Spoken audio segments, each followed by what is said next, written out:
On commence bien sûr avec le traditionnel défilé du 14 juillet qui s'est terminé il y a une demi-heure environ avec à l'honneur l'Ukraine et les alliés européens. C'est d'ailleurs le thème choisi cette année, le réveil stratégique de l'Europe.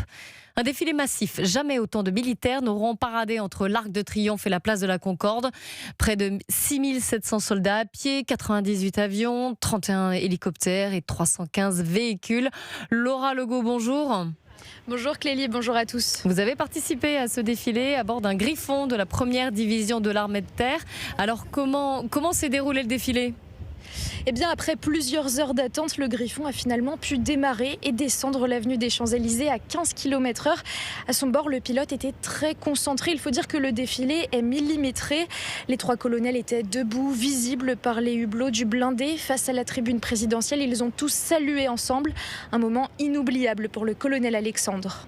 C'est un grand moment d'émotion quand même. Quand on voit les gens qui vous applaudissent comme ça, qui sont contents, qui vont des signes, quand on voit les enfants, oui effectivement ça fait vraiment plaisir. On voit vraiment que les gens sont attachés à leur armée, c'est clair, net et précis, ça se voit. C'est une très grande fierté. Personne n'oublie ce genre de mouvement. C'est vraiment un moment qui est unique. À chaque fois, même si c'est pas la première fois que je le vis, c'est toujours un moment qui est unique.